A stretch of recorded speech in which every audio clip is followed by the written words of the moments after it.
mursalin Sayyidina Muhammad wa ala alihi wa sahbihi ajma'in. Rabbi shrah li sadri wa yassir li amri wahlul 'uqdatam min lisani yafqahu qawli. Rabbi yassir wa la tu'assir ya karim. Assalamualaikum warahmatullahi wabarakatuh dan selamat pagi saya ucapkan kepada Yang Berusaha Dr. Muhammad Afifuddin Muhammad, Penyelaras Unit Hal Ehwal Islam IPPT USM, Yang Berusaha ahli-ahli panel Ustazah Rohayati Daud dan Dr. Salina Sani yang dijemput khas pada pagi ini, tuan-tuan dan puan-puan warga Universiti Sains Malaysia, pelajar-pelajar yang dikasihi, seterusnya muslimin muslimat, hadirin hadirat para penonton yang bersama-sama kita pada pagi ini di mana jua anda berada. Baiklah, terima kasih diucapkan pada semua yang menonton kami di live streaming Facebook Unit Hal Ehwal Islam IPPT USM langsung dari Dewan Al-Azhari Sains Bertam Kepala Batas Pulau Pinang. Baik.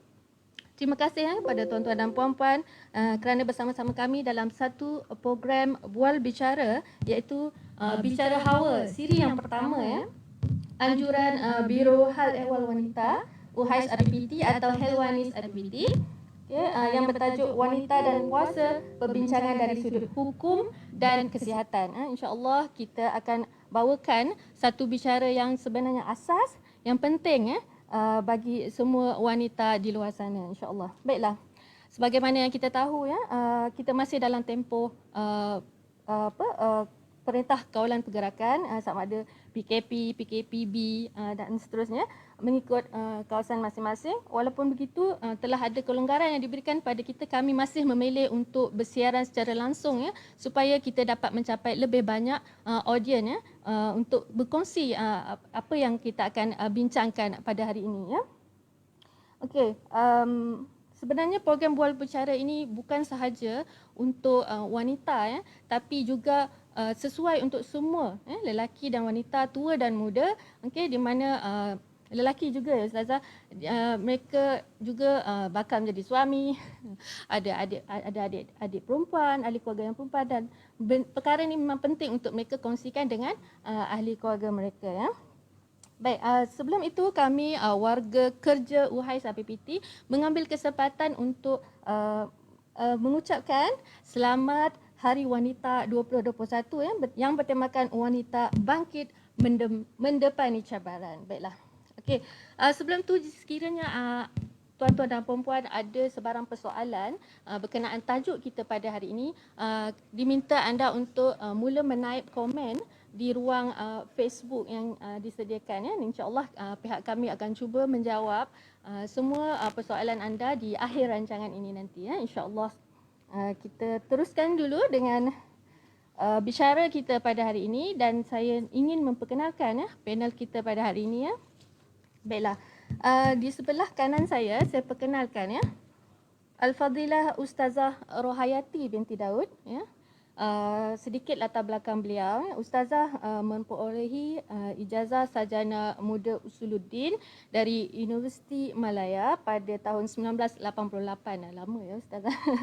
Mula berkhidmat di USM sejak Julai 1989. Alhamdulillah sudah 30 tahun bersama USM.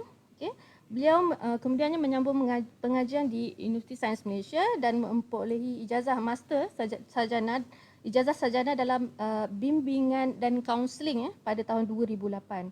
Baik, selain dari perkhidmatan dan pentadbiran dalam hal ehwal Islam, beliau lebih khusus kepada perkhidmatan nasihat perkahwinan dan kekeluargaan.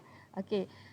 Selain aktif dalam aktiviti di USM, beliau turut juga aktif bersama masyarakat luar sebagai penceramah khusus asas dan pasca perkahwinan Tauliah Jakim. Ustazah. Beliau juga terlibat menganggotai beberapa jawatan kuasa di Jabatan Hal Ehwal Agama Islam Negeri Pulau Pinang dan juga sebagai pembimbing haji dan umrah. Apa khabar Ustazah? Terima kasih kerana sudi menerima jemputan kami untuk program bicara pada hari ini. Alhamdulillah, terima kasih. Baik, dipahamkan Ustazah juga sudah mempunyai 2 cucu Ustazah. 3 nak masuk 4. Oh, 3 nak masuk 4. Alhamdulillah, tabarakallah. Okey.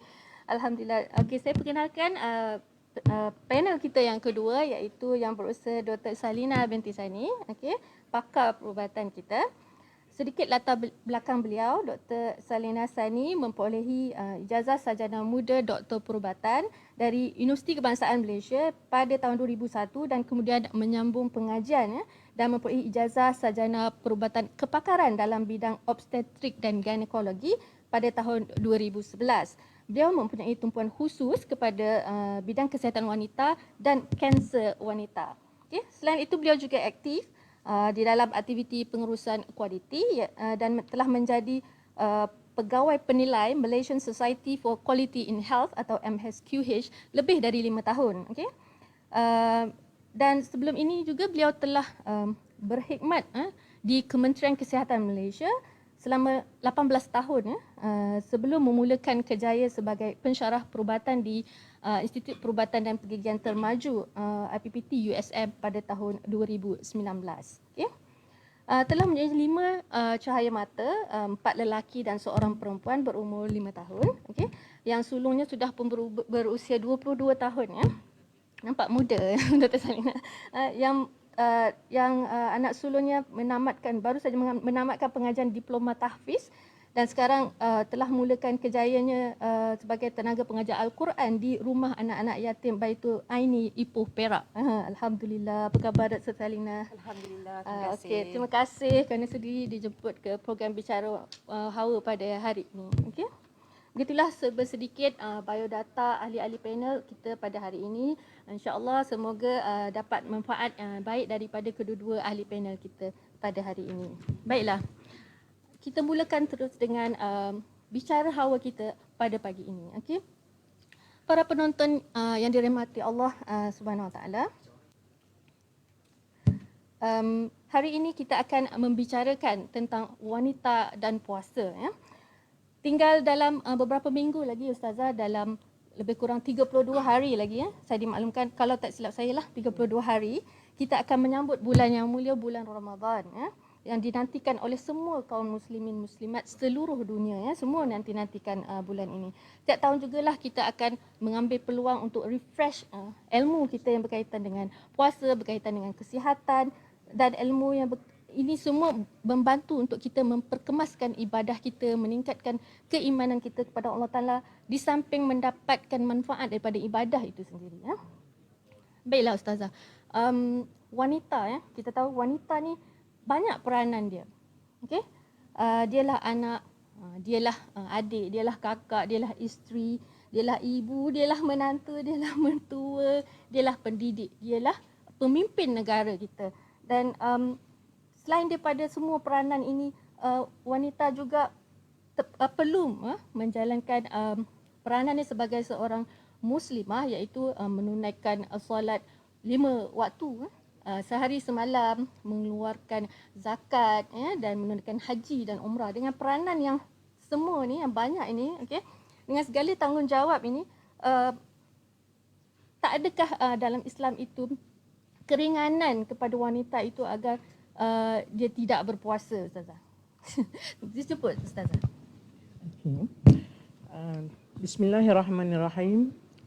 Assalamualaikum warahmatullahi wabarakatuh. Alhamdulillahirabbil alamin wassalatu wassalamu ala sayyidil anbiya'i wal mursalin wa ala alihi washabbihi ajma'in. Terima kasih kepada Dr. Husna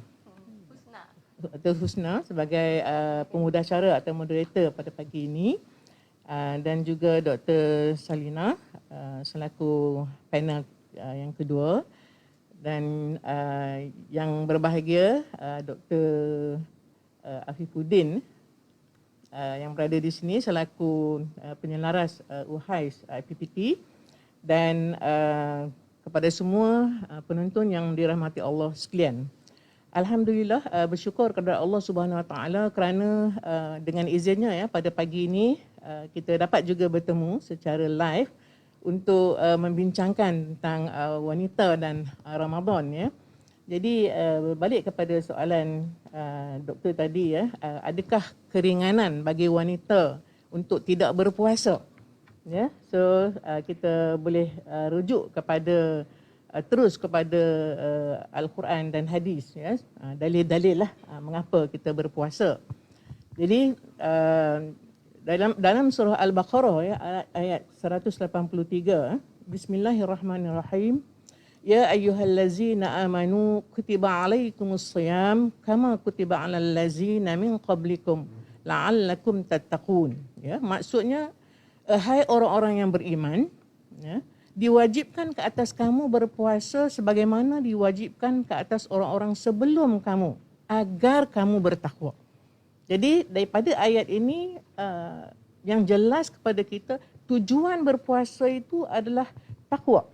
Ya, takwa itu adalah sifat taat, ubudiyah ya, terhadap Allah Subhanahu Wa Taala. Suruhan Allah. Ya, suruhan Allah. Dan mengapa Allah menyeru ataupun mengarahkan kita untuk berpuasa, tentulah banyak hikmah-hikmahnya.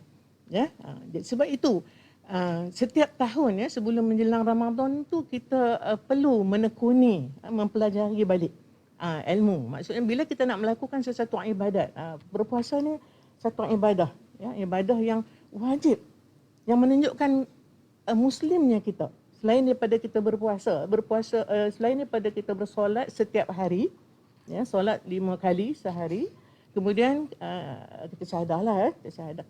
Kemudian kita berpuasa, kemudian kita berpuasa sebulan dalam setahun, hanya sebulan, ya.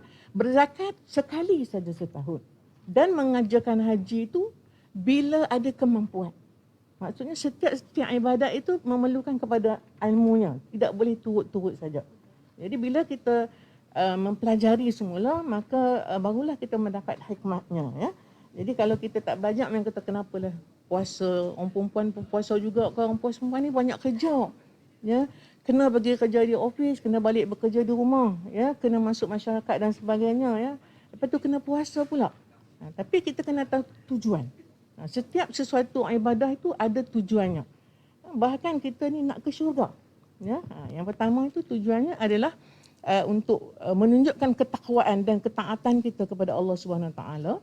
Kemudian dalil yang berikutnya pula kita temui lagi dalam surah yang berikutnya. Sebenarnya banyak dalil, dalil syariat berpuasa ni. Dalam hadis Abu Hurairah radhiyallahu anhu, riwayat Al-Bukhari dan Muslim, Rasulullah SAW bersabda, "Man shoma Ramadan imanan wa ihtisaban, ghufira lahu ma taqaddama min zanbihi." Barang siapa yang berpuasa Ramadan kerana iman, ya, dan hal mengharapkan pahala, dosa-dosa yang terlalu akan diampunkan. Jadi sebagai manusia, ya, sebagai seorang Muslim, ya, kita ni setiap hari ada je perkara-perkara salah, silap, dosa dan sebagainya.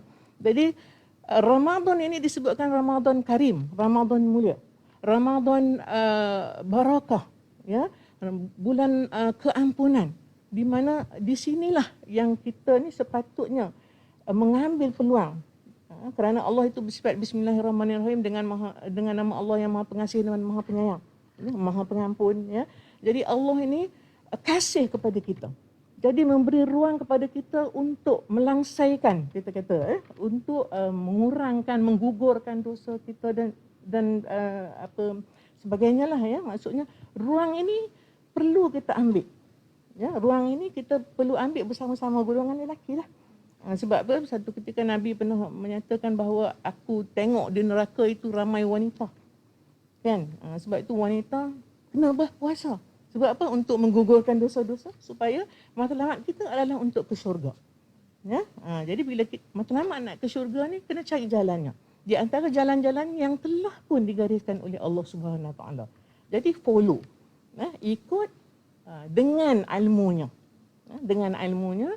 Kerana tanpa ilmu tak jadi ibadah.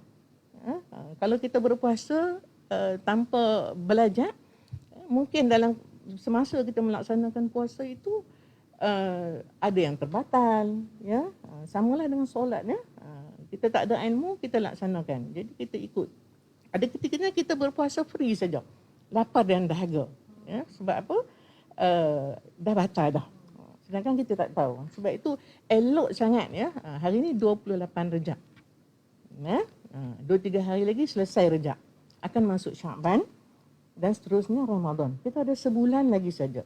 Jadi ruang yang kita guna, yang ada ini, kita manfaatkan betul-betul dengan mempelajari semula. Wanita lah ya, menuntut ilmu itu penting. Jadi mempelajari semula syarat dan rukun. Sebab ibadat ni setahun sekali je.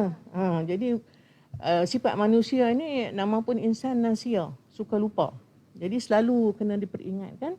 Jadi kalau kita nak ibadat ini sempurna, nak kepada takwa, nak menunjukkan kecintaan kita kepada Allah Subhanahu Wa Taala, dan juga matlamat kita nak menuju ke syurga itu, maka pelajarilah ilmu itu, ya, ilmu Ramadan ini, supaya tidak berkurang pahala kita atau bersama dengan lelaki.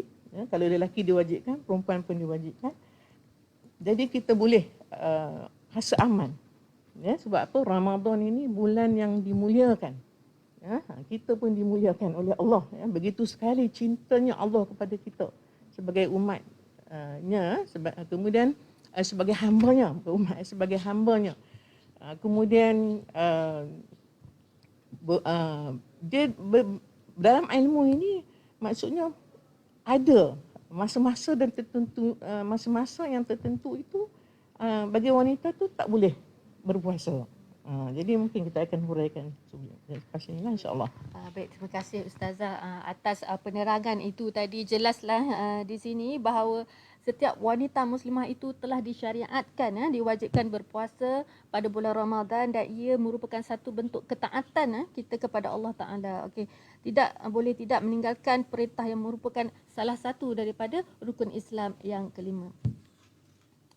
Baik, kita beralih kepada panel kita yang kedua. Okey, Dr. Salina, kita tahu wanita dan juga lelaki Muslim, kedua-duanya wajib berpuasa pada bulan Ramadan, sekiranya mampu, Ustazah. Dr. Salina, apakah sebenarnya hikmah berpuasa itu dari sudut kesihatan dan perubatan bagi seseorang wanita itu, secara ringkasnya, Dr. Salina? Bismillahirrahmanirrahim. Assalamualaikum warahmatullahi wabarakatuh. Terima kasih Dr. Husnaida selaku moderator dan juga pengerusi Helwani Unit Hal Ehwal Islam IPPT USM ya. Yang saya hormati Ustazah Rahayati. Saya suka dengar kalau Ustazah bagi ceramah. Bukan kali pertama Ustazah datang ke IPPT untuk bagi ceramah. Saya pengisian yang amat bermakna dan menuntut ilmu bab kata Ustazah tadi. Okey, berbalik kepada soalan ya, kelebihan berpuasa daripada perspektif kesihatan. Ingin saya ulaskan, saya nak share pengalaman saya. Mula-mula dilatih berpuasa seumur saya 7 tahun, darjah 1. Okey, tujuan dan matlamat berpuasa masa tu hanyalah macam orang kata apa, ikut mak ayah suruh. Masih tak tahu konsep kelebihan syariat dan juga daripada segi perubatan. Perkara begitu berlarutan sehinggalah saya ke sekolah menengah, kena naik basikal, ke gerai basikal. Tiap-tiap kali datang bulan puasa tu, Masya Allah, rasa stres Ustazah. Letih kan? Masih belum ada tahu kan? Tak ada pengisian yang diberikan mengenai kelebihan berpuasa tu sendiri. Bila dah masuk ke fasa tahap 2 sekolah menengah, masuk ke MRS, dah tahu, dah ada kesedaran bahawa kelebihan berpuasa ni bukan saja dari segi syariah itu sendiri, tetapi daripada perspektif kesihatan juga ya. Okey, yang pertama saya sharekan di sini ya, seorang wanita Muslim berbadan langsing kan. Jadi mereka itulah faedah yang pertama yang kita dapat lihat, di mana saya letakkan dalam tu kotak merah, mengurangkan berat badan. So jadinya kalau kita berpuasa ni tujuannya bukan nak kurangkan berat badan ya. Kelebihan yang terdapat dan faedah yang kita dapat setelah kita berpuasa dengan seikhlasnya, kita dapat mengurangkan berat badan. Daripada segi berat badan wanita yang berlebihan ataupun yang mengalami masalah obesiti, dengan adanya berpuasa di bulan Ramadan ini dapat mengurangkan berat badan dan mengurangkan penyakit metabolik seperti penyakit darah tinggi, kencing manis, dan dapat mengurangkan kolesterol. Baik, daripada sudut pandangan ginekologi itu sendiri, bila seseorang wanita mengalami obesiti ataupun masalah berat badan berlebihan, kebiasaannya wanita tersebut akan mengalami kecelaruan hormon wanita di mana mereka akan mengalami haid yang tidak teratur. Jadi bila keadaan berpuasa dapat mengurangkan berat badan dan mencapai keadaan normal BMI, ini akan menstabilkan hormon mereka dan boleh meningkatkan peluang untuk mencapai ovulasi yang normal serta meningkatkan potensi untuk wanita tersebut untuk hamil. Baik. Selain daripada itu, kita tengok daripada otak hingga ke bawah, ya. Daripada otak, apabila kita berpuasa, daripada segi kesihatannya, ia dapat menenangkan minda dan mengurangkan tekanan. Selain itu dapat menguatkan daya ingatan. Kenapa berlaku begitu? Kerana setelah kita makan kan, tiap-tiap hari duk makan, semua oksigen yang kita sedut tiap-tiap hari ni banyak disalurkan kepada bahagian perut untuk proses penghadaman makanan. Bila kita berpuasa, oksigen tu dah dikurangkan, diberikan kepada bahagian perut. Anggota penghadaman kita masa tu berehat. Jadi oksigen tu lebih diberikan kepada otak. Jadi di sini kajian pun telah menunjukkan seorang yang berpuasa dapat meningkatkan tahap konsentrasi dan dapat juga mengurangkan penyakit neurogenik seperti demensia, Alzheimer yang berkaitan dengan nyanyuk, mudah lupa. Baik, jadi begitu juga dengan sistem penghadaman setelah bekerja keras selama 12 bulan, masuk bulan ke-9 iaitu bulan Ramadan Al-Mubarak, kita dapat rehatkan perut kita dan ini akan dapat mengurangkan acid reflux yang berlaku. Selain daripada itu, ia juga mempunyai kelebihan untuk meningkatkan sistem imuniti kita sendiri. Dan kajian, ya, saya kongsikan sedikit di sini adalah kajian kesan berpuasa di bulan Ramadan, ya, yang telah diadakan, yang telah dilakukan oleh sekumpulan para saintis di Jerman yang menunjukkan bahawa berpuasa boleh memberikan kesan yang baik terhadap berat badan, penurunan berat badan dan juga jisim kandungan lemak itu tersendiri. Dan juga satu lagi kajian yang berlaku dilakukan oleh Ali Tohti dan juga Larijani daripada Iran, ya, yang telah dikeluarkan pada bulan April tahun 2020, baru tahun lepas, berkenaan berpuasa di bulan Ramadan semasa pandemik COVID-19. Secara umumnya kita tahu tahun ini adalah tahun kedua kita berpuasa pada bulan Ramadan di zaman pandemik, era pandemik COVID-19. Jadi kajian ataupun penceritaan daripada saintis tersebut menunjukkan bahawa berpuasa di bulan Ramadan tidak menjejaskan atau meningkatkan risiko individu itu untuk mendapat COVID-19. Malahan kelebihan daripada sudut perubatan itu sendiri adalah baik untuk seseorang yang berpuasa. Jadi saya kembalikan semula kepada Dr. Husnaid. Baik, terima kasih Dr. Salina, ya, para penonton sekalian. Kita telah dengar tadi, ya, awalnya tentang syariat berpuasa dan kemudiannya hikmah berpuasa dari sudut kesihatan kepada seorang wanita, ya. Okay, bagi yang penonton-penonton yang baru menyertai kami pada pagi ini, terima kasih kerana masih lagi bersama-sama kami dalam Bicara Hawa yang bertajuk Wanita dan Puasa, perbincangan dari sudut hukum dan kesihatan. Mohon, penonton-penonton semua like dan share Facebook UHAIS IPPT dan sebar-sebarkan program kita pada pagi ini kepada lebih ramai penonton, ya. Terima kasih. Baiklah Ustazah, okey. Seperti yang Ustazah sebutkan, ya, pada pagi tadi, awal bicara kita pada pagi tadi, walaupun wanita itu diwajibkan berpuasa sama seperti kaum lelaki, tetapi istimewanya wanita ini tak macam lelaki, dia diberi anugerah, ya, pengecualian melaksanakan ibadah puasa pada bulan Ramadan, iaitu dalam keadaan yang tertentu. Bolehkah Ustazah jelaskan sedikit kepada penonton, ya, apakah pengecualian atau yang diberikan, ya, kepada wanita pada bulan Ramadan? Dipersilakan Ustazah. Okey, terima kasih Dr. Moderator ya. Jadi sebagai wanita dalam bab batal puasa lah ya, kita bincang dalam bab batal puasa. Okay. Baik. Dalam hal-hal yang lain itu sama dengan lelaki lah ya, maksudnya muntah, pensan sehari, kemudian yang membatalkan puasa itu sama.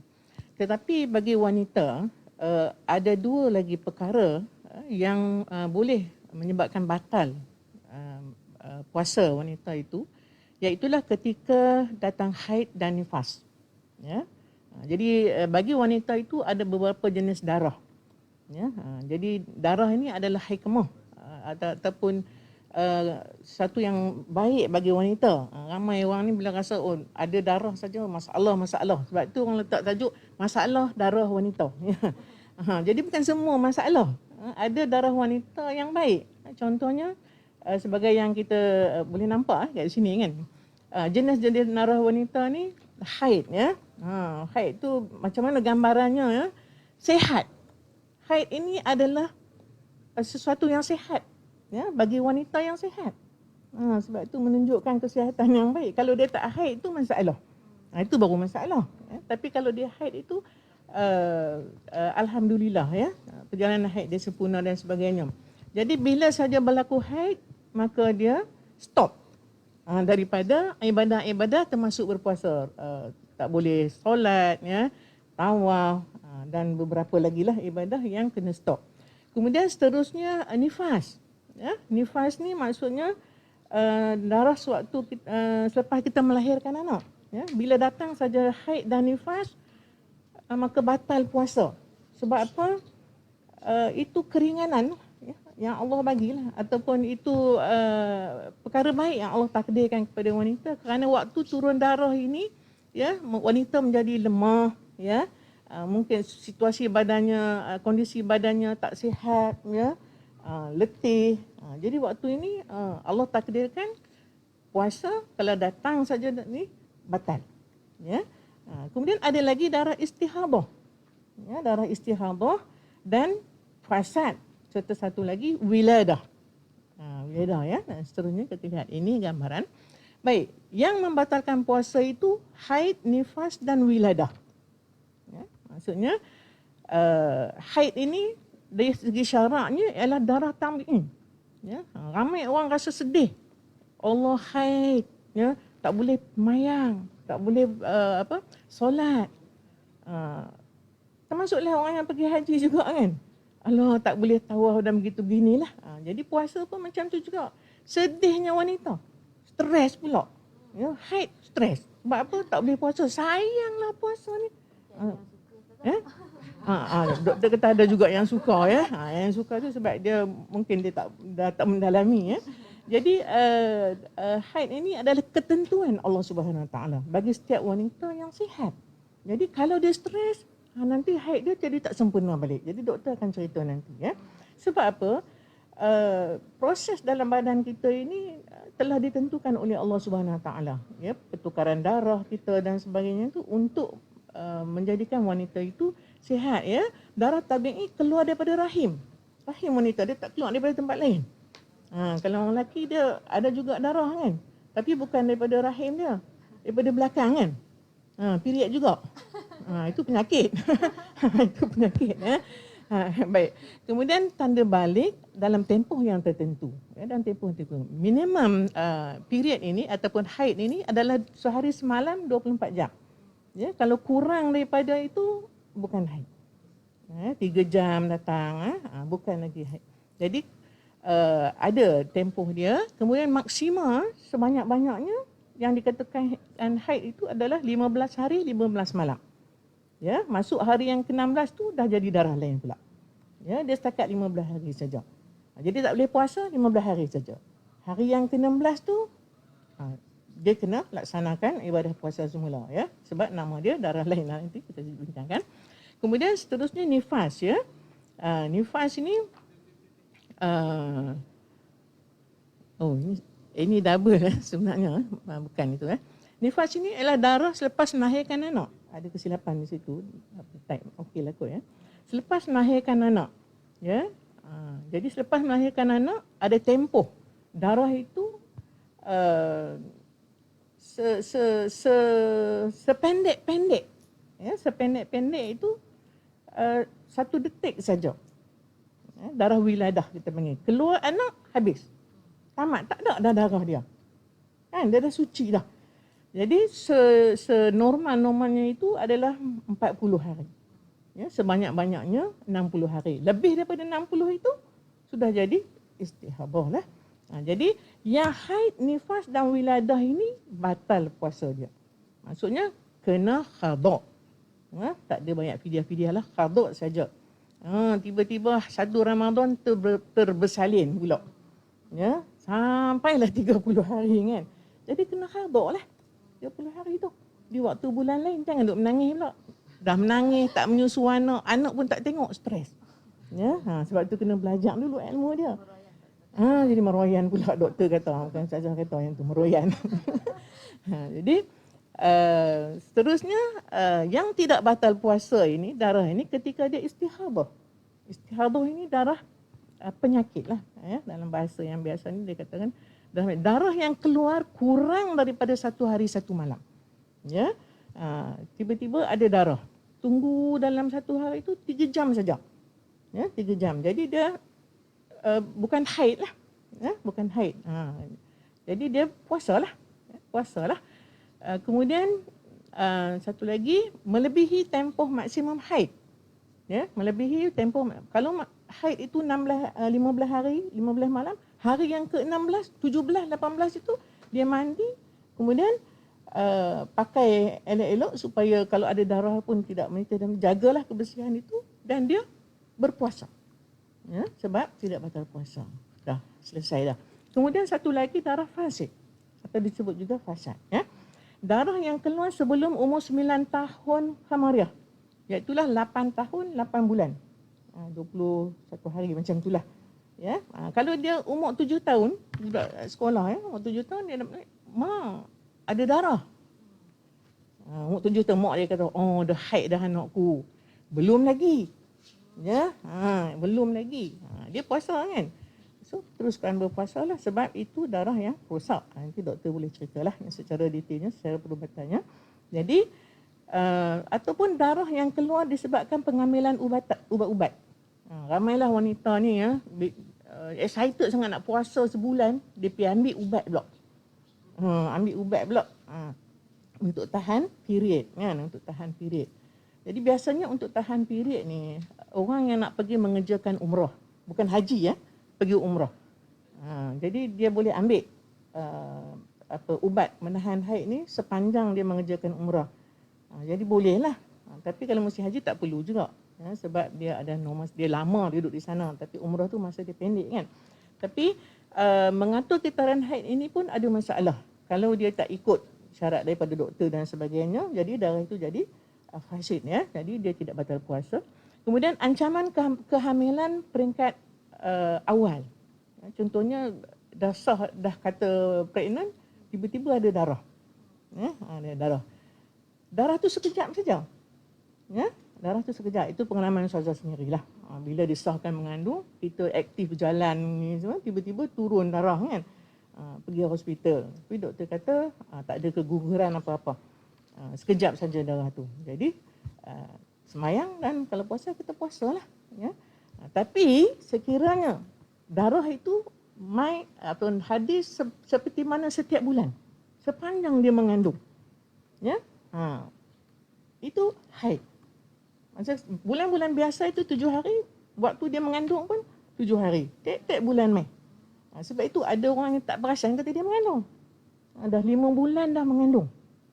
Dia tak tahu pun sebab period dia mai saja. Tiba-tiba bergerak pergi cek, doktor kata, "Alah puan telah mengandung." Takutlah. Ada yang makan ubat kecil manis dan sebagainya kan. Jadi bagi orang yang berusia pula, cukup 7 bulan lahir. Jadi dia mengandung 2 bulan saja. Lepas tu lahir kan. Itu pun adalah baik dah untuk dia kan. Jadi darah fasid ini ataupun darah yang rosak ini tidak membatalkan puasa. Jadi dia teruskan berpuasa lah. Okay. Bagi mereka yang mengalami haid dan nifas yang tidak boleh berpuasa ini, janganlah menangis, janganlah terkilan, janganlah sedih, kan? Duk merenung-renung diri seorang-seorang sedih, kenapalah aku tak boleh puasa tahun ni cukup. Sebenarnya tiap-tiap tahun pun. Kalau dia sihat itu tiap-tiap tahun lah. Jadi banyak lagi amalan-amalan ibadat yang boleh dilaksanakan. Ya, contohnya dia berdoa, ya, hari-hari berdoa supaya dia singkatkan waktu haid dia ke, supaya dia sihat, ya, supaya keluarga dia aman dan sebagainya lah. Kemudian dia berzikir. Zikir lah, nak masak, ketika nak masak boleh zikir, waktu-waktu mana pun boleh berzikir. Ya, banyaknya orang lah. Kemudian dia kena belajar lah. Sekarang ni kat TV, media dan sebagainya, hari-hari hadis lah, Quran lah, kuliah lah dan sebagainya. Menuntutlah ilmu, kan? Itu dapat pahala. Kemudian seterusnya, bersedekah. Bersedekah ni kena faham juga, ya. Ramai orang kata ada lebih sedekah. Sebenarnya waktu tak ada sikit-sikit tu lah kita sedekah. Ini sebab tu ilmu ni kena pelajari. Nak bersedekah ni, kalau nak tunggu kita ada lebih, sampai bila pun tak ada lebih. Tak kira lah pendapatan dia banyak mana, tak pernah lebih. Jadi bersedekah ini sebenarnya waktu dia ada sikit. Ya, dengan sedekah itu akan mengganda-gandakan rezeki dia, menjemput rezeki, ya. Dan seterusnya menyediakan jamuan makan kepada ahli keluarga ataupun kepada mereka-mereka yang memerlukan. Ya, sediakan makan, beri makan. Orang yang memasak dan memberi makan kepada orang yang berpuasa ni beroleh pahala sebagaimana orang tu berpuasa. Masya-Allah, ya. Sebab itu kita wanita dalam bulan Ramadan ni seronok nak masak walaupun simple-simple, jangan membazir pula. Ya, masak, ya, sebab apa? Pahalanya berganda, ya. Dan seterusnya kita hidupkanlah suasana Ramadan dalam rumah tangga kita. Ya, pastikan ada ibadat-ibadat yang sesuai, sembahyang tarawih, kejutkan anak-anak, peringatkan anak-anak. Kita boleh buatlah tazkirah pendek-pendek untuk keluarga kita, kan. Jadi hidupkan Ramadan itu supaya ahli keluarga kita realise, ni Ramadan. Mama kalau boleh kita biarlah Ramadan ni panjang. Tu hebat tu wanita yang macam ni, ya. Tapi kalau anak sedih, bila nak habis, itu something wrong somewhere lah, kan.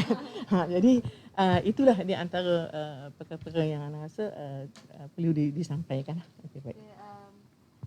Baiklah Ustazah, okey. Ya, nampaknya wanita dan darah itu sangat sinonim sekali, ya Ustazah. Okey, betapa kasihnya Allah SWT tetap muliakan wanita, ya.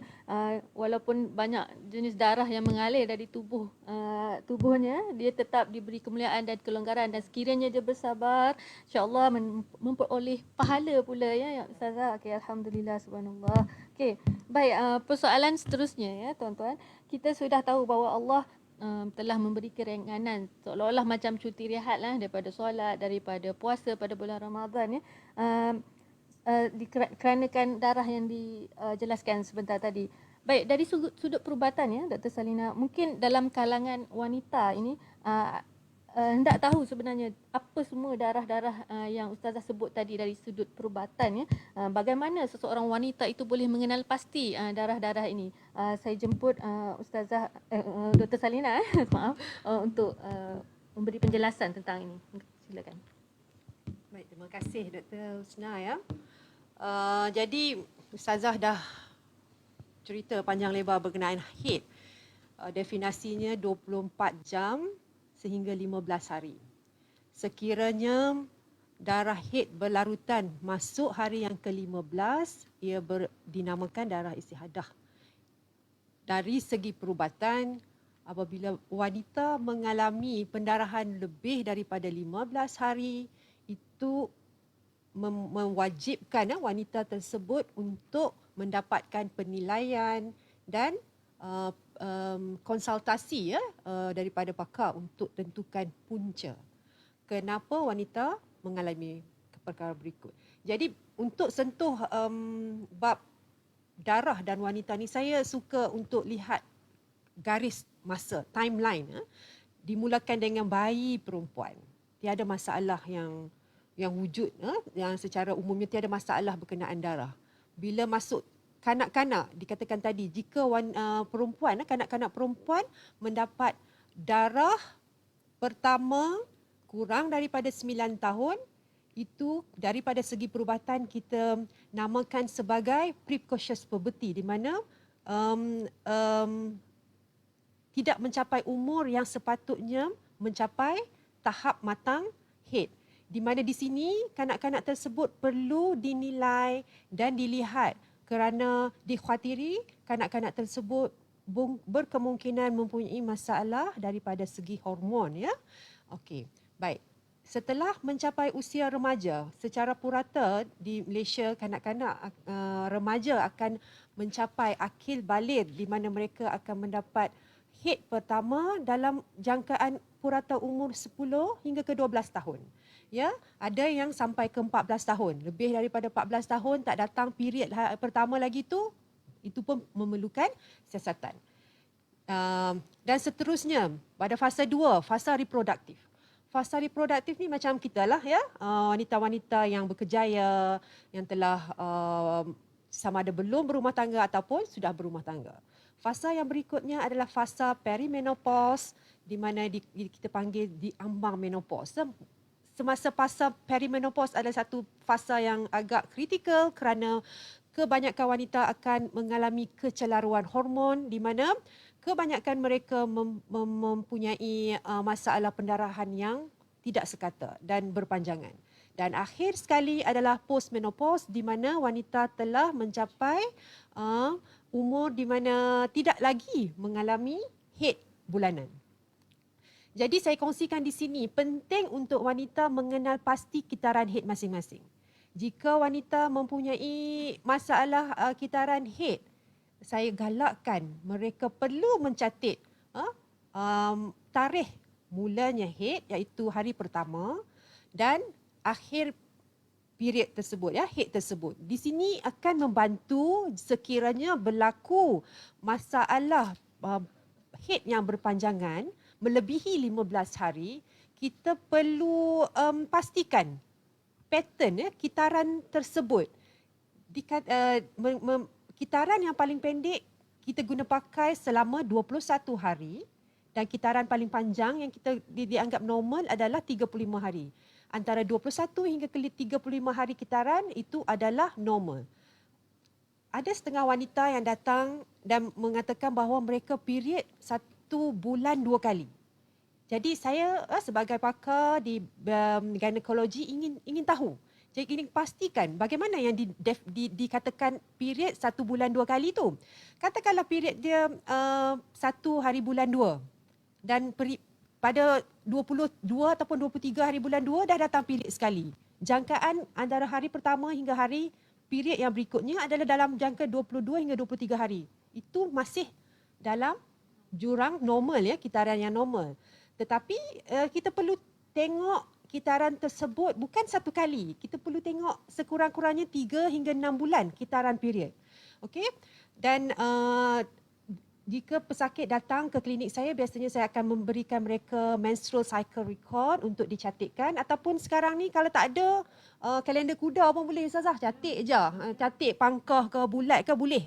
Okey? Dan yang canggih-canggih sikit tu dah ada handphone yang canggih tu, boleh install apps, ya, menstrual apps. Kat situ even untuk tahu waktu subuh pun handphone tu, apps tu boleh katakan, ya. Dan mereka apps tu boleh jangka period yang berikutnya.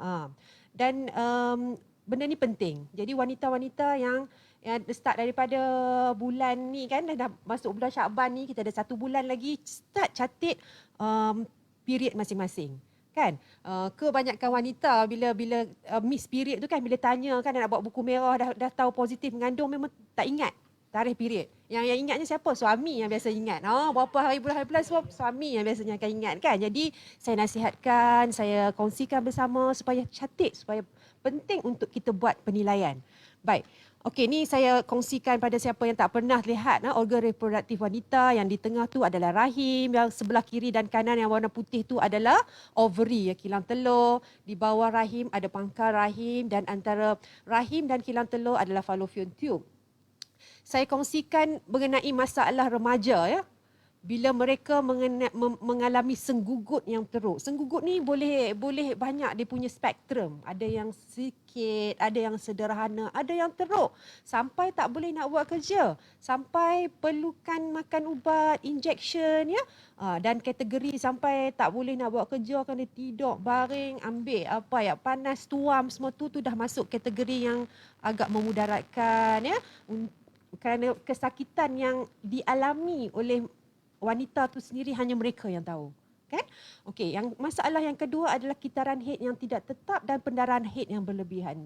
Remaja bila mereka mengalami haid yang pertama, biasanya ia mengalami fasa anovulatory. Bermaksud ovulasi yang tidak sekata telah berlaku dan hormon masih belum secukupnya untuk memberikan kitaran haid yang tetap.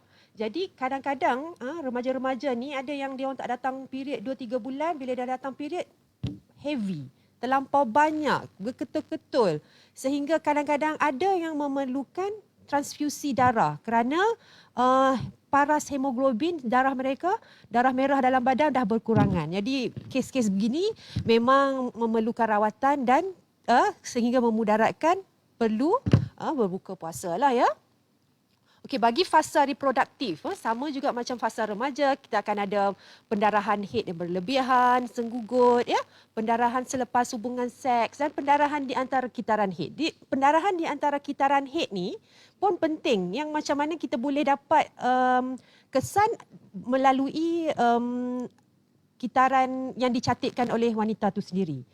Di antara waktu haid, maksud kata kalau pendarahan period haid adalah 7 hari, waktu suci biasanya dalam 20 hari, tetapi di antara waktu suci itu berlaku pendarahan, bermaksud 1 atau 2 hari berlaku pendarahan. Itu adalah sesuatu yang tidak normal, terutamanya jika wanita tersebut berumur lebih daripada 40 tahun. Kerana kita bimbang masalah ini mungkin boleh berpunca daripada lapisan endometrium ataupun lapisan selaput rahim.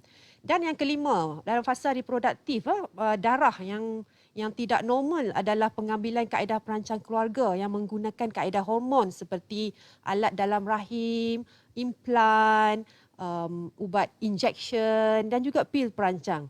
Di sini bagi wanita yang mengambil implan terutamanya kesan sampingan yang boleh berlaku adalah pendarahan yang berpanjangan. Bermaksud saya bagi contoh, ada pesakit datang setelah memakai implan, dia akan ada spotting. Spotting tu bermaksud calitan. Calitan di kalau pakai panty liner ataupun pakai panty, dia lekat sikit-sikit je. Jadi keadaan ini dikatakan darah fasad sebab ia adalah diinduce oleh hormon tu sendiri, kaedah merancang tu sendiri.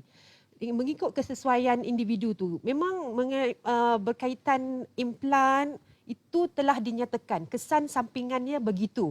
Tetapi setelah beberapa bulan, biasanya wanita tersebut akan mengalami tiada haid sebab hormon tu sendiri bertindak untuk menipiskan dinding rahim dan seterusnya wanita yang mengalami calitan spotting tu akan hilang period dia sebenarnya. Dan risaulah pula, tak ada period kan. Biasa duk tunggu pula ABC, Allah bagi cuti tiap-tiap bulan. Yang ni tak mai period pula. Tu pun ada juga kegusarannya. Tu bagi masalah pendarahan ketika mengambil pil perancang ni digalakkan untuk berbincang dengan doktor untuk tentukan ya.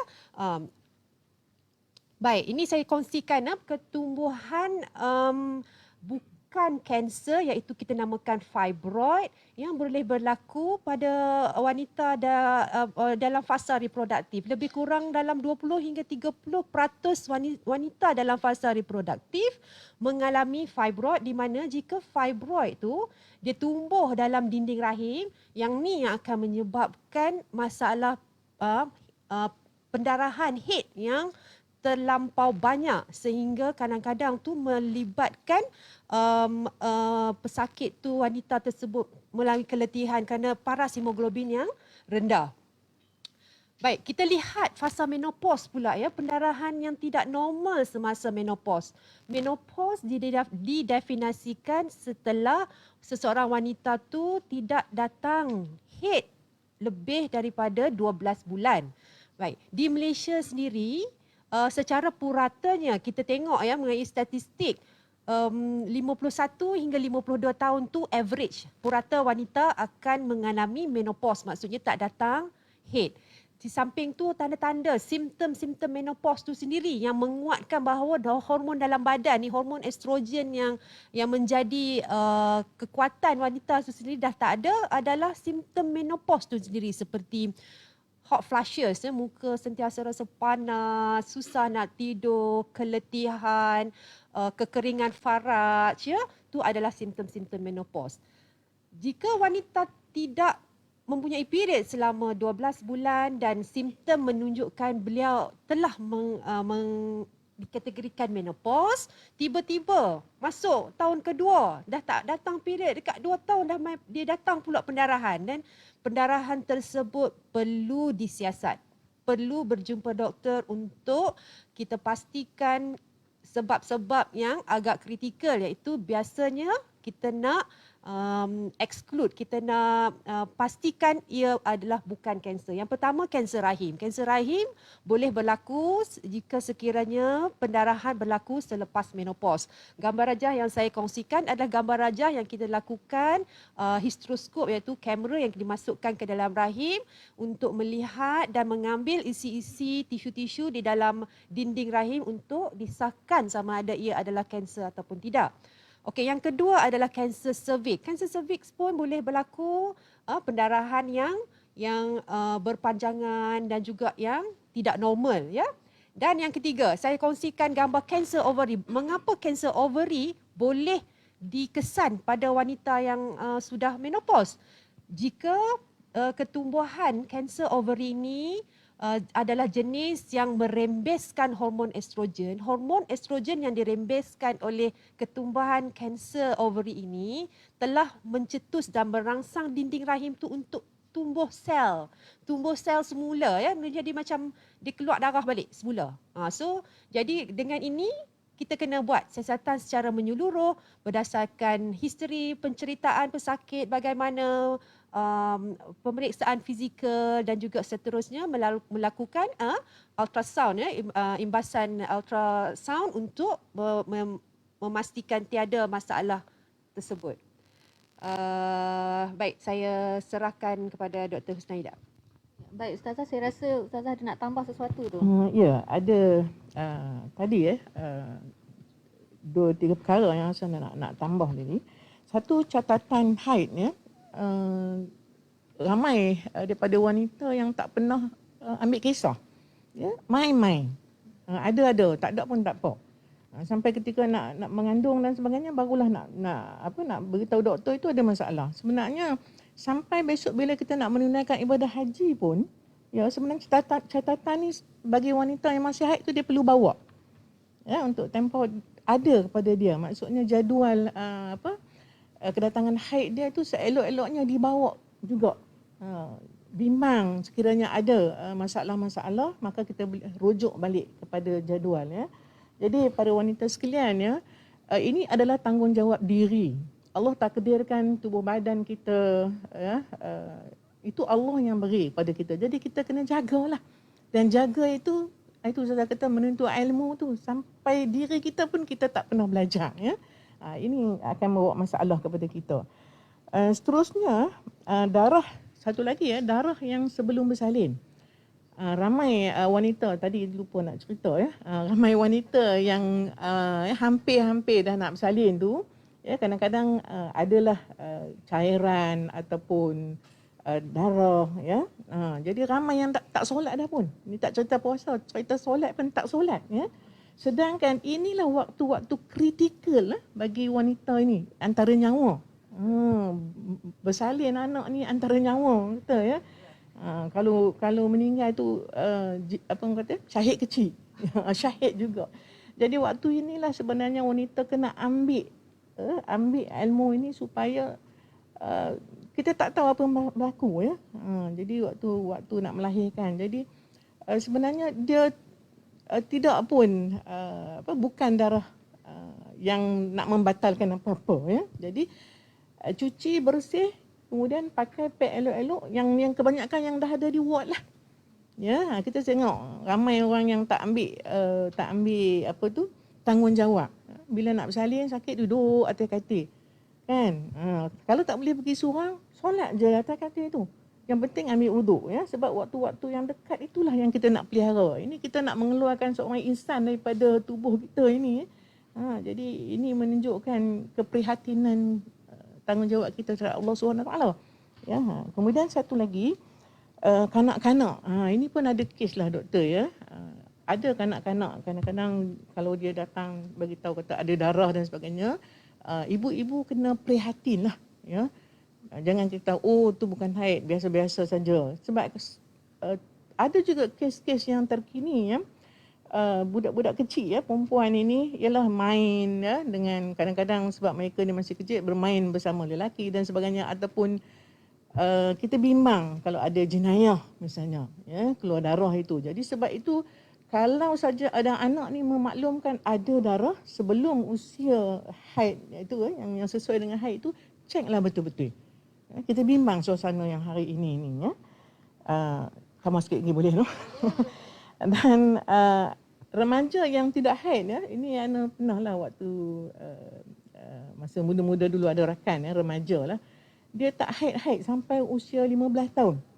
Ya, tapi setiap bulan dia akan rasalah sakit sampai berguling-guling dan sebagainya ya. Tapi dia, kawan-kawan ni duk tanya kawan-kawan. Tak tanya doktor. Normal kan. Sampai satu ketika terpaksa pergi hospital ya. Doktor menyatakan bahawa ada masalah. Sepatutnya haid dia tu dah mai dah. Jadi darah itu sudah membengkuk ya, boleh membawa kepada mudaratlah kepada diri dia. Sebab itu pada usia sekarang ni yang sepatutnya dia itu haid, jadi ibu-ibu lah kena prihatin tanya selalu ya. Satu kalau dia haid pun dia tak sembahyang, kena tanya juga haid apa sampai 20 hari ni. Itulah tanggungjawab ibu bapa ya. Ini. Satu lagi menopause ya. Macam itulah. Kadang-kadang orang yang umur bila dia dah stop pada usia 45, 50 kan. Jadi dia kata, kami orang tua dah. Walaupun umur dia baru 60 tak ada apa dah. Kami selamat dah. Tiba-tiba main bulan Ramadan, ada. Ya? Sebab dia dah lama dah tak datang kan. Jadi sebenarnya usia menopause tu belum lagi kan. Mungkin kalau nak ikutkan dalam kita punya mazhab ni, dia tak ada usia tertentu menopause ni dia boleh datang balik. Ini selalu berlaku kepada orang yang nak mengerjakan ibadah haji. Sebab tu kena jaga perkataan dan sebagainya ya, sebelum kita bergerak lah. So itulah yang Ustazah nak tambah ya. Baik, terima kasih Ustazah. Alhamdulillah sehingga setakat ini kita beruntung dapat menggandingkan antara Ustazah dengan Dr. Salina Semoga mendapat manfaat yang banyak kepada penonton sekalian. Kita ada terima beberapa soalan 3 soalan, tapi bila saya tengok ni kita boleh tangguhkan selepas round yang terakhir insya-Allah ya. Baik, kita teruskan dengan bicara kita. Ada beberapa perkara juga berkait dengan darah dalam bulan puasa Ustazah. Ada beberapa persoalan yang sering kita bincangkan setiap tahun tentang wanita dan darah di bulan Ramadan. Okey. Okey, saya ambil beberapa senario selalu dibincangkan pertamanya contoh Ustazah hari ini saya namakan dia Suzy lah Ustazah sebab tak tahu tiba-tiba keluar perkataan Suzy dalam kepala saya. Baik, hari ini Suzy berpuasa macam biasa di bulan Ramadan. Dah niat dah Ustazah, dah bersahur semua. Tiba-tiba 2 minit lagi nak masuk waktu berbuka, waktu maghrib ni, turun darah haidnya secara jelas Ustazah. Masya-Allah Adakah keringanan Ustazah diberikan 2 minit terakhir tu ya Allah kiralah sebagai satu hari berpuasa, boleh Ustazah? Doktor dan moderator inilah cabaran ketaatan kita terhadap Allah Subhanahu Wa Taala. Jadi kalau seminit sesaat pun sesaat pun tiba-tiba datang kan, batal lah. Jadi dia kena qada lah. Jadi apa masalahnya untuk qada ni? Banyak orang risau kena qada. Hutang payah sajalah. Sebab puasa ni hak Allah ya. Puasa ni hebat sebab dia hak Allah. Sebab itu budak-budak kecil walaupun dia berpuasa, dia tak makan. Subhanallah ya, nak kata Ramadan Karim ni, kemuliaan ni, barakah ni Allah takdirkan kepada semua orang ya. Kita ibu-ibu duduk di dapur, kita masak nak makan bila-bila pun boleh. Tapi kenapa kita tak makan? Sebab itulah realiti ketaatan kita. Hebatnya ya, ketaatan kita kepada Allah Subhanahu Wa Taala. Jadi telah ditentukan, jadi batal lah. Dah memang kata itu membatalkan. Tak gantilah balik. Janganlah menangis kat pinggan nasi tu. Boleh makan tapi janganlah makan depan yang ramai-ramai duduk menunggu nak berbuka tu. Jadi itu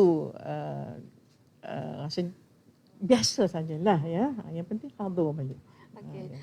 Senario kedua Ustazah. Ya. Kali ni haid Suzy tu dah bersih dah. Okey. Malam tu dah Ini bersih. cerita Suzy sajalah. Subuh Suzy je lah, senang nak ceritakan Ustazah. Ya, ya. Subuh tu pun dah bersih dah. Tapi dia lewat mandi wajib Ustazah. Dalam pukul 8 ke pukul 9 tu baru dia nak mandi. Adakah boleh Suzy berpuasa pada hari itu Ustazah? Dia tertidur lah itu kan. Mungkin lah Ustazah. Tapi dia dah ada niat, ya, dah berniat dan dia tidak makan. Ya. Jadi dia teruskan puasa. Maksud mandilah pukul berapa? Sebelum gelincir matahari lah. Tapi kalau lepas Zuhur dah, habis dah lah. Maksudnya dia kena ganti balik lah. Jadi dia teruskan saja berpuasa lah. Sama ada kes Suzy ataupun kes yang berjunub. Ya. Ada juga kes suami isteri kan, bersama teleno lah. Ya. Sampai keceroh hari Minggu kan. Jadi dia boleh teruskan berpuasa. Mandi, teruskan puasa lah. Mayang subuh dia tak semayang tadi, dia kena puasa. Dia kena qada solat sajalah. Tak juga kena Ya. Ustazah. Ya, baik. Okey. Dan yang ketiganya, haid Suzy ni panjang dalam bulan Ramadan. Tiba-tiba bulan Ramadan pula panjang Ustazah. Iaitu contohnya 16 hari. Lama sedikit daripada biasa. Bila sepatutnya Suzy boleh berpuasa dan bersolat? Ya, tadi kita dah terangkan ya. Maksudnya sampai 15 hari, 15 malam itu selesai mandi. Walaupun darah dia main 16, 17 dan sebagainya, dia berpuasa lah. Akan biasa. Sebab itu dikatakan sebagai darah istihadah, dah bukan haid lagi dah. Jadi dia berpuasa. Alhamdulillah kita dah jawab 3 senario, contoh senario yang biasa dibincangkan dan diingat-ingatkan kembali kepada semua wanita ya. Baiklah, seterusnya Dr. Salina ya. Okey, walaupun wanita ni biasa dah dengan darah ni secara normalnya lah setiap bulan, tak perlu pergi hospital lah kalau kita period setiap bulan tu ya, darah tu adalah normal. Tapi bilakah saatnya atau wanita tu patut risau tentang pendarahan dia? Ini mungkin berlaku tak semestinya di bulan Ramadan ya. Apakah pendarahan dalam diri wanita yang boleh membawa mudarat kepada wanita ketika berpuasa? Silakan Doktor. Baik, terima kasih Dr. Husna. Pendarahan wanita yang memudaratkan seperti yang saya kupas sebentar tadi ya adalah bila mana pendarahan tu terlampau banyak sehingga meletihkan, dan tahap bila wanita ni biasanya dia pattern head dia tu kita boleh jangka. Biasanya pada bulan pertama period agak banyaklah pakai pad sampai kebiasaan pakai 2-3 satu hari saja. Ni pakai dah pakai dalam 5-6 satu hari. Tu untuk total satu kitaran tu 7 hari tu dia pakai sampai 20 pad.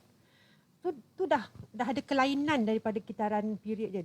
Bulan pertama macam tu, bulan kedua macam tu, dah masuk bulan ketiga, dah masuk bulan Ramadan. Bila masuk bulan Ramadan ni dengan penat dengan berpuasanya, ini telah menyebabkan paras hemoglobin, paras sel darah merah berkurangan. Jadi di sini ia telah memudaratkan wanita tersebut. Perlu mendapat penilaian daripada doktor untuk tahu kesesuaian, mungkin perlu makan zat besi dan makanan yang penuh dengan zat besi supaya dapat meningkatkan semula kekuatan dan hemoglobin wanita tersebut. Ya, dan seterusnya jika kitaran periodnya tidak menjangkai lebih daripada 15 hari, ia termasuk daripada kitaran head yang normal tetapi memerlukan siasatan yang lebih lanjut untuk kita pastikan diagnosis yang telah saya kongsikan sebentar tadi. Ustazah ada nak tambah tu? Ya. Ini pernah ada pengalaman lah ya. Dia salah seorang ahli keluarga ya. Pada setiap bulan dia tidak pernah melahirkan, tidak pernah punya anak ya. pada setiap bulan kesnya ni dia kedatangan haid yang begitu banyak. Bukan pakai panty lain, bukan pakai pad tu, tetapi pakai pampers anak. Jadi tapi dia duk relax lagi. Tak apalah. Ya, sampai kadang-kadang sampai kena tambah darah, ya. Takut nak pergi hospital. Jadi bila dia pergi, rupanya sudah ada fibroid. Kecil saja. Kecil saja. Tapi doktor maklumkan, maksudnya walaupun kecil, tapi kedudukan fibroid itu menyebabkan dia ni. Sedangkan ada orang yang kes yang fibroid besar kan, tapi dia tak ada masalah. Tapi akhirnya dia terpaksa buang jugalah sebab dia tak sakit. Jadi mungkin doktor Ana pula tanya soalan. Bukan sebab ramai orang suka ambil mudah. Biasalah dia kata haid dia banyak tiap-tiap bulan. Sampai jangka masa bertahun-tahun kan. Jadi takut nak pergi jumpa doktor. Jadi mungkin kot doktor boleh share sikit kot. Ini panel tanya panel. Baik, tak apa Ustazah. Sebenarnya macam dikongsikan tadi kan ada fibroid. Satu tu saiz fibroid kecil tapi pendarahan yang banyak. Satu tu fibroid dia besar tapi tak ada pendarahan sangat pun. Okey, fibroid ni adalah ketumbuhan di dinding, di otot rahim. Dan dia ada, kalau saya kongsikan gambar sebelum ni kan, dia ada yang terjuntai kat luar, ada yang duduk di dalam. Fibroid yang duduk di dalam dinding rahim walaupun kecil, dia berisiko untuk memberikan pendarahan yang banyak. Berbanding fibroid yang keluar seketul dekat atas dinding rahim tu, kita panggil peduncle-lated, dia tergoyang-goyang situ saja, biasanya dia menyebabkan sakit saja. Dia tak kacau, dia tak mengganggu heat yang berlebihan. Jadi bagaimana kita nak tahu? Datang untuk kita buat pemeriksaan dan kita akan buat ultrasound lah biasanya untuk kenal pasti fibroid itu jenis apa. Dan bagaimana kita tahu memudaratkan, maksudnya pendarahan ni betul ke heavy ataupun dia saja-saja. Kau cakap betul kan, kita nak tahu. Tinggal kita cek tahap hemoglobin, darah merah dia. Mengenai cerita kita dapat sejarah pesakit, dia kata tiap-tiap bulan dah selama 2-3 bulan dah macam ni. Bila keadaan pendarahan head yang berpanjangan dan heavy berketul-ketul ni, hemoglobin akan jatuh. Dan biasa-biasa purata hemoglobin wanita dalam 12 macam tu mungkin. Bila datang berjumpa doktor, dah letih, keletihan, ada tanda-tanda kurang darah tu, mungkin hemoglobin dia masa tu dah mencapai 8, 9. Dia dah ada penurunan hemoglobin. Ya. Okey, dapat jawapan Ustazah. Okey, kita teruskan dengan round yang ketiga ya. Okey, Ustazah ya, selain darah, wanita juga dalam hidupnya ada mengandung. Okay? Dikurniakan cahaya mata yang ramai alhamdulillah. Okay. Mereka juga menyusukan bayi mereka. Apakah keringanan atau rukhsah berpuasa Ramadan kepada wanita yang hamil atau mengandung ni dan kepada yang menyusukan bayi, dan bagaimana hukum jika mereka meninggalkan puasa pada bulan Ramadan? Dipersilakan Ustazah. Okay, keringanan ya. Keringanan ni maksudnya rukhsah ya. Kalau tadi itu sebab darah itu memang hukum, maksudnya dia terus batal. Keringanan ni maksudnya dia ada pilihan. Ya, dia ada pilihan. Jadi ada banyak pandangan pendapat para fuqaha ataupun mazhab dan sebagainya. Jadi oleh kerana kita ni mungkin ada lagi perkara lain yang nak bincangkan. Jadi kita ambil secara ini saja, perempuan hamil dan yang menyusukan anak diberikan keringanan. Itu kelebihannya lah. Sebab apa?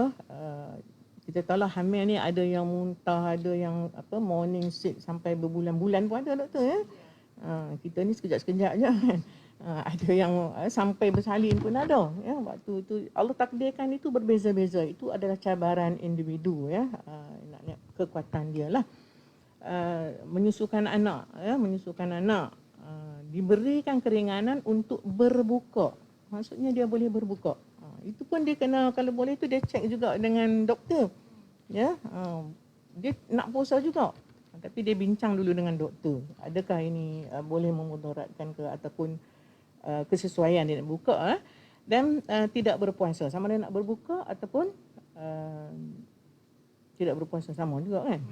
Syekh Dr. Yusuf Al-Qaradawi dalam Fiqh As-Siyam tidak menukilkan sebarang syarat khas untuk perempuan yang hamil untuk tidak berpuasa kerana tidak terdapat sebarang dalil khusus mengenainya lah.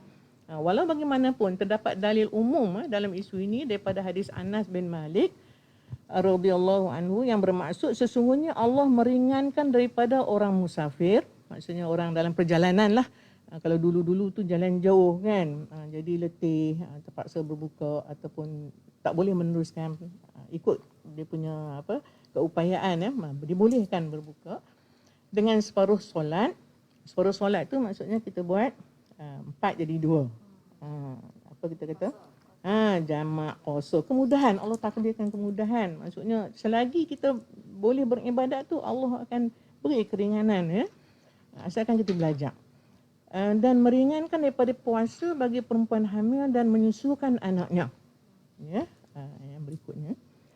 Jadi ada keringanan lah. Jadi kita ambil saja mazhab kita, mazhab Syafi'i dan Hanbali. Ya, yang menyatakan perempuan yang hamil dan menyusukan anak jika berbuka kembali kepada dua keadaan ya, ada dua keadaan ya. Kalau semata-mata dia bimbang diri sendiri. Ya. Takut letih ya. Jadi takut masalah kesihatan dia lah. Ada dia darah tinggi ke kesemanin ke apa ke. Jadi dia berbuka. Dia buka so nanti dia qada saja.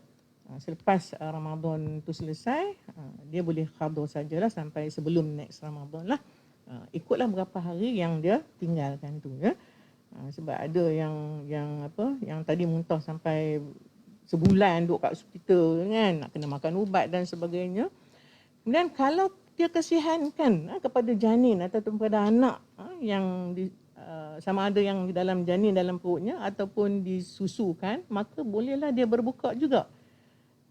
Tapi dia membayar fidyah saja. Itu pun ada ya.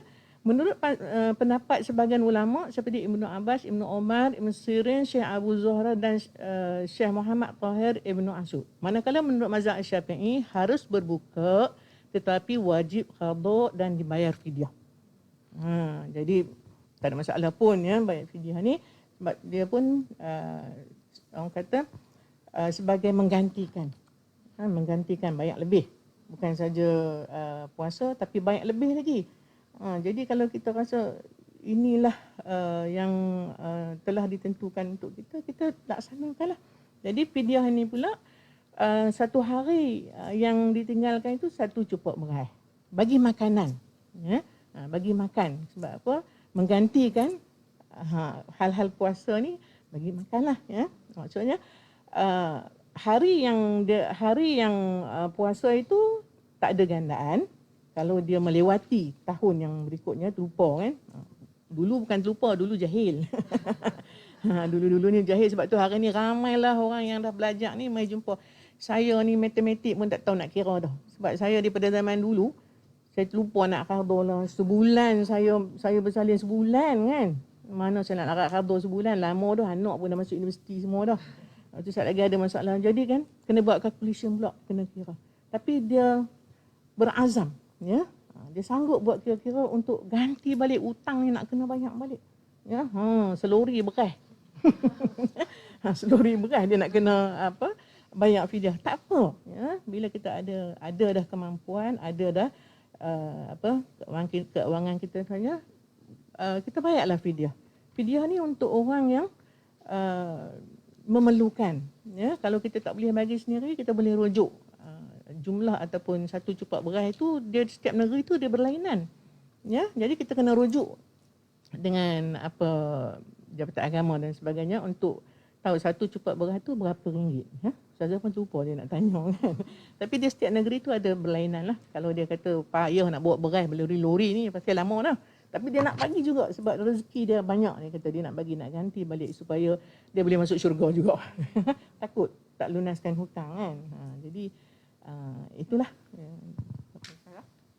Terima kasih Ustazah. Okey, atas penjelasan itu tadi. Mungkin kita teruskan yang terakhir, soalan kepada Dr. Sarina. Okey, apakah tips yang boleh dikongsikan kepada para penonton kita, wanita di luar sana berkaitan ibu-ibu yang hamil dan menyusukan ni, jika mereka ingin juga teruskan berpuasa di bulan Ramadan, apa tips yang perlu dia orang ambil tahu? Terima kasih Dr. Husna ya. Ibu yang mengandung dan juga menyusukan anak. Saya ulas sedikit mengenai tadi Ustazah ada bagi tahu darah kan. Kita tahu Islam agama yang syumul, okey, sempurna, melengkapi kehidupan dan Allah telah memberikan keringanan ruksah kepada kita untuk kepada wanita lah yang mengandung ataupun menyusukan anak untuk membuat pilihan berdasarkan faktor kesihatan mereka. Baik. Ini saya kongsikan hamil. Bila wanita itu hamil, trimester pertama, trimester kedua dan trimester ketiga. Bila masuk trimester pertama, bila berlaku alahan, pendarahan seperti yang Ustazah kongsikan tadi, itu boleh membuat mereka dikategorikan sebagai golongan yang tidak wajib untuk berpuasa. Okey, masuk trimester kedua dan trimester ketiga. Dan seterusnya proses bersalin tu sendiri. Tanda-tanda bersalin seperti turunnya darah, turun air bentuban dan juga sudah berlaku kontraksi untuk bersalin. Selagi wanita tu mampu dan tiada faktor risiko yang menjejaskan kesihatan wanita tersebut dan janin, boleh meneruskan untuk berpuasa. Setelah turunnya darah bersalin dan setelah itu mereka tidak boleh berpuasa. Seterusnya, kita lanjutkan kepada penyusuan susu ibu. Baik, dalam situasi dan keadaan yang boleh atau tidak boleh berpuasa, formula saya ada dua saja. Secara keseluruhannya, penilaian sama ada boleh berpuasa atau tidak boleh berpuasa dilakukan secara individu itu tersendiri.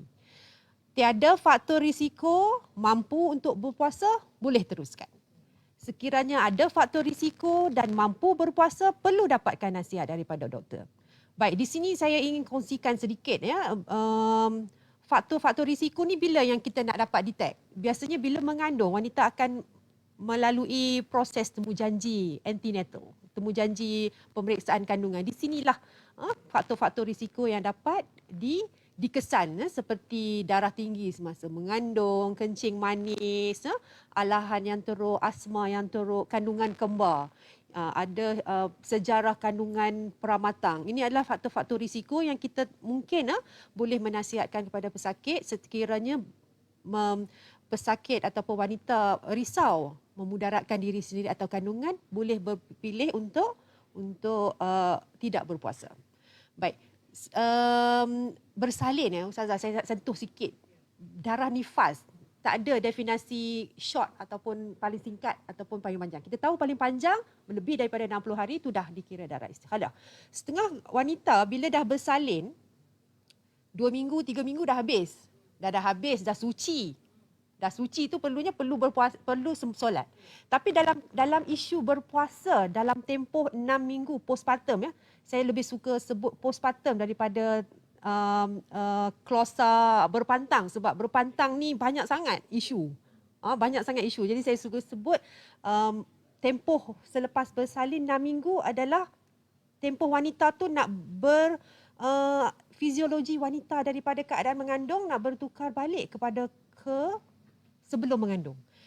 Di sini ada faktor risiko. Sekiranya darah nifas berhenti dalam jangka 3 minggu, wanita tersebut ada lagi 3 minggu tempoh untuk fiziologi itu berubah kepada normal. Peningkatan masa bila wanita tu berpuasa, kita tahu berpuasa kurang air, ini akan meningkatkan risiko dehidrasi. Bila risiko dehidrasi, darah wanita selepas bersalin tu fiziologi yang Allah berikan dia pekat. Kenapa? Sebab lepas bersalin kita tak nak risiko tumpah darah. So Allah bagi secara kuasa Allah tu sendiri, darah wanita selepas bersalin dalam tempoh 6 minggu tu dipekat. Jadi bila ditambah, bila wanita tu berpuasa dalam tempoh 6 minggu, walaupun dia dah suci, kita perlu pantau faktor risiko. Faktor risiko lain ni seperti masalah obesity. Dan lepas bersalin operation, parut operation, sakit, duduk baring, tidur saja tu menyebabkan pergerakan terbatas. Tu semua boleh meningkat risiko darah beku selepas bersalin yang kita panggil venous thromboembolism. Darah beku kat kaki, Saat lagi dia naik darah berkutu pergi paru-paru tu yang ada kes-kes wanita sesak nafas tiba-tiba meninggal. Ya, kita kena pandang serius perkara ini ya. Kalau wanita lepas bersalin rasa nak berpuasa, sila dapatkan nasihat doktor untuk dinilai faktor risiko supaya tidak berlaku risiko darah beku, venous thromboembolism. Okey, jadi ya kita tahu ya dalam surah Al-Baqarah ayat 233 Allah dalam intipatinya Allah menyatakan bahawa para ibu hendaklah menyusukan anak-anaknya selama 2 tahun penuh, iaitu yang ingin menyempurnakan penyusuan. Okey, bagi saya kongsi sedikit panduan berpuasa bagi ibu hamil dan menyusukan anak. Okey, jika wanita tu mampu untuk berpuasa bagi wanita yang hamil ataupun yang menyusukan anak, pastikan diri tu sihat. Itu pertama, sihat. Sihat tu maksudnya tak demam ya. Tak ada rasa simptom kurang gula ataupun kurang air dalam badan seperti pening, rasa loya, nak termuntah, dah termuntah tu pun dah batal dah puasa. Okey, sekiranya wanita mengandung tu melebihi 7 bulan ataupun 28 minggu, kira gerakan anak. Jika daripada awal lepas sahur gerakan anak okey, dah hujung-hujung tu kenapa anak ni kurang aktif, tak nak bergerak, dan tu mungkin menandakan anak tu tidak terjejas dengan faktor dehidrasi ibu ya, yang telah menahan lapar selama 12 jam, sekurang-kurangnya 12 hingga 13 jam ya pada waktu sekarang ni. Dan berat badan yang tak bertambah. Ibu mengandung sepatutnya perlu mendapat penambahan berat badan sekurang-kurangnya 0.5 kilogram setiap minggu. Jadi sekiranya start minggu pertama, dah start minggu kedua tak nak naik berat badan tu, dah kena tengok balik lah ya. Sama ada layak ataupun tidak untuk berpuasa. Dan yang lain adalah seperti rasa dah sakit nak bersalin ya, ataupun dah turun tanda semua tu.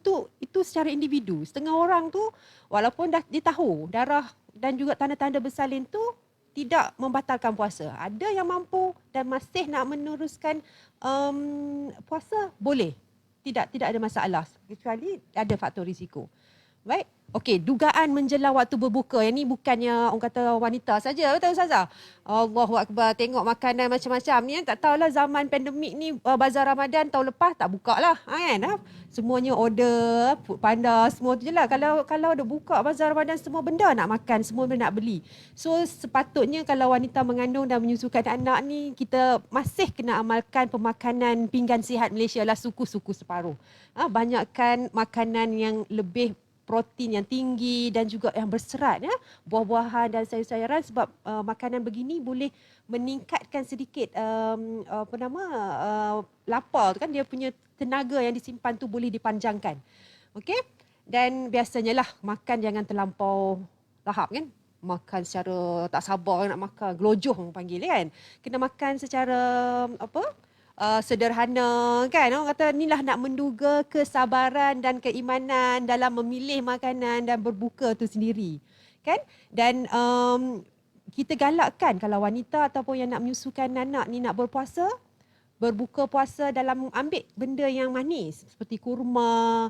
Okey, lepas tu bagi saya, pengalaman saya sendiri menyusukan anak dan mengandung ketika bulan puasa ya, saya pastikan kalau requirement keperluan kita individu untuk minum air yang cukup adalah 8 gelas sehari.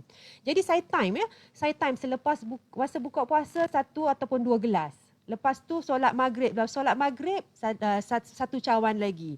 Lepas solat tarawih, dan saya pastikan antara waktu berbuka sehingga waktu imsak tu cukup 8 gelas untuk pastikan hidrasi yang baik. Baik. Lewatkan waktu bersahur. Sampai dekat-dekat waktu imsak tu kalau boleh tu, untuk kita memendekkan rasa lapar tu ya. Okey, saya rasa itu saja perkongsian saya. Terima kasih Dr. Salina atas penjelasan itu tadi. Baiklah, kita telah pun berada di akhir rancangan ya. Kita beri peluang kepada penonton-penonton kita untuk bertanyakan sebarang soalan di ruang komen Facebook, dan kita telah pun menerima beberapa ya. Salah satu daripadanya telah pun dijawab, iaitu tentang fidyah tadi. Soalan seterusnya oleh Suzila Sulaiman ya, dia bertanya, salam Ustazah, salam doktor. Mana yang lebih utama bagi wanita di bulan Ramadan? antara menyediakan makanan bersahur dan berbuka dengan ibadah-ibadah lain seperti membaca Al-Quran dan sebagainya. Okay, terima kasih. Menarik soalan tu. Kalau semayang dia tak makan kita. Ya.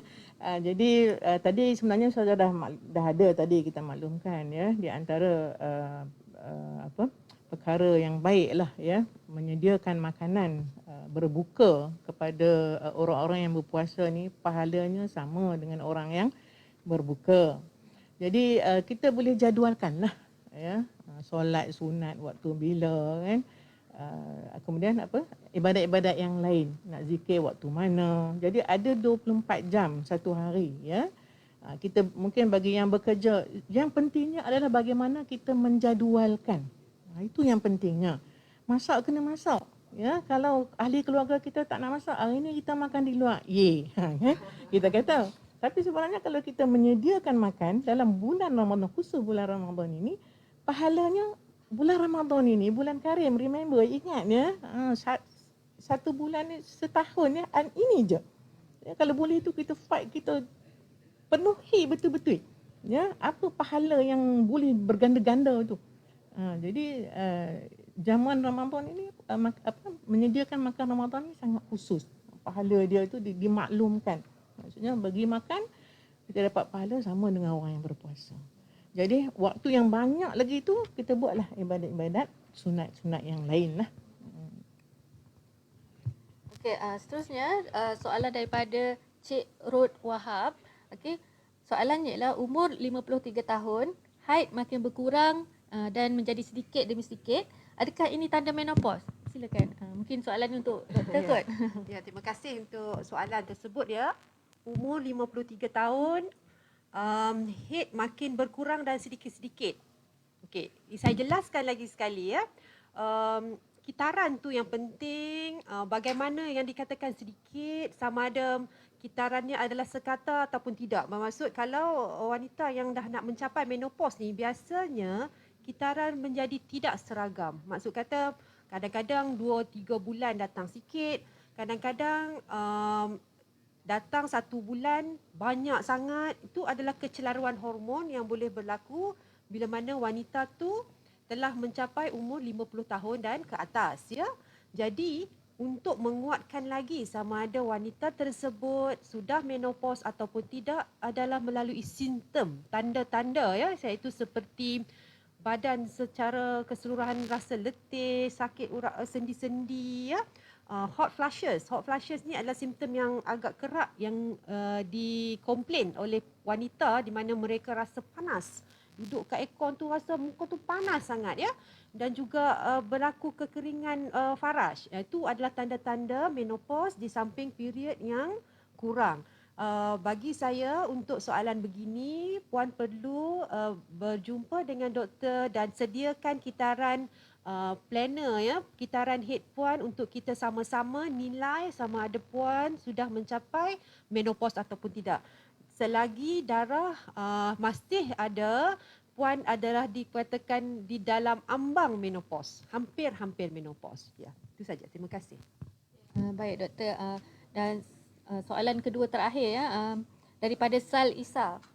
Mohon ustazah ulaskan berkenaan cara menggantikan solat kerana haid ni. Ni jauh sikit daripada topik kita tapi kita raikan soalan ustazah. Okey, terima kasih ya. Menggantikan solat ketika haid ya. Sekiranya telah masuk waktu tapi dia belum bersolat lagi, dah masuk dah waktu solat ya. Dia belum lagi bersolat, kemudian baru nak pergi ambil wuduk, tiba-tiba dah haid. Ya, dah haid. Jadi yang waktu ni solat ini perlu di khadha' lah selepas selesai mandi dan habis selesai haid dia nanti tu. Ustazah, seterusnya ni soalan yang biasa lah tiap-tiap tahun orang tanya ni Ustazah, tapi kita ada wanita yang baru juga. Okey, puasa 6 boleh dibuat bersama puasa qadha atau tidak? Okey, yang ini dah orang kata sinonim dengan Ramadan ni ya. Selalu, tapi kita beranggapan samalah tadi ya, ada je orang yang nak belajar kan. Jadi niat ni dalam hati kan. Yang penting tu dia punya ibadat. Jadi mana-mana pun tak apa sebenarnya ya. Kalau dia kata dia nak buat qada dulu. Ya, qada dulu puasa dia tinggal 5 hari. Buatlah afdal sebab tu banyak utang. Ya, wajib kan. Jadi dia buat dululah. Ataupun dia kata dia nak sekali kan. Niat pahala yang pahala itu Allah yang nak bagi. Kan kita bukan lebih tanya oh dah niat ni boleh dapat ke tak? Majoriti orang macam tu lah. Kita dah niat boleh dapat tak? Who are we nak tanya kan? Niat sajalah. Kita niat tu malaikat tulis. Ya, malaikat sampaikanlah kepada Allah kan. Yang nak menerima tu Allah. Jadi niat tu yang wajib itu bayar hutang, ya. Qada tu wajib. Kita bimbang satgi ialah masa ni ya, malaikat pun duk tengok je. Kita bimbang ni nak bayar hutang ni takut sampai masa kita tak sempat nak bayar hutang. Jadi anak-anak kita pula yang kena bayar nanti kan. Jadi niat tu tak ada masalah. Tapi qada yang wajib itu yang pentingnya lah. Okey, baik Ustazah. Baiklah, kita dah berada di hujung program kita pagi ini. Saya memberi peluang kepada ahli panel kita untuk memberi rumusan kepada apa yang kita bincangkan pada hari ini. Dipersilakan, saya mulakan dengan Ustazah terlebih dahulu. Kesimpulan lah doktor, dua-dua doktor ni ya, pakar lagi kan. Jadi sebuah hadis qudsi ya yang bermaksud puasa itu untukku dan aku akan membalasnya. Ya, jadi sentiasa ingat puasa Ramadan ini khusus ya, hak Allah. Allah saja yang akan membalasnya. Kita tak payah tanya berapa nak bagi apa dah. Kita orang kata apa? Taat laksanakan sebaik-baiknya. Sesempurnanya. Mestilah berbeza daripada remaja ya, daripada dewasa sampailah emas, usia emas ni. Mesti ada perbezaan setiap ibadat itu. Maksudnya ilmu tu sentiasa dipelajari sebab ini special. Ya, ini special. Hal ini dikuatkan lagi daripada periwayatan Muslim daripada Abu Hurairah radhiyallahu anhu berkata Rasulullah SAW bersabda yang bermaksud semua amal Bani Adam ya, kita ini akan dilipat gandakan kebaikan ya, 10 kali sampai 700 kali lipat. Allah Azza wa Jalla berfirman, kecuali puasa maka itu untukku dan aku yang akan memberi pahalanya. Jadi kita berharap lah ya, berazam. Sebab tu niat tu pada malam hari. Kalau solat waktu kita nak solat kan. Tapi niat puasa ni malam hari. Maksudnya kalau kita meninggal ke anything happen kat kita, kita dah niat dah. Dia tercatat dah. Subhanallah. Betapa pemurahnya Allah SWT terhadap kita. Dan bila sekarang ni kita dalam bulan Rajab, kita berdoa lah ya, yang selalu dianjurkan ya. Allahumma barik lana fi Rajab wa Sya'ban. Kemudian barik lana fi Ramadan. Maksudnya ya Allah kau berkatilah kepada kami bulan Rajab ini ya, tinggal 2-3 hari lagi saja dan kita ada lagi, dan Sya'ban kita boleh lagi nak berpuasa-puasa sunat, dan kau berkatilah, pertemukanlah kami dengan Ramadan.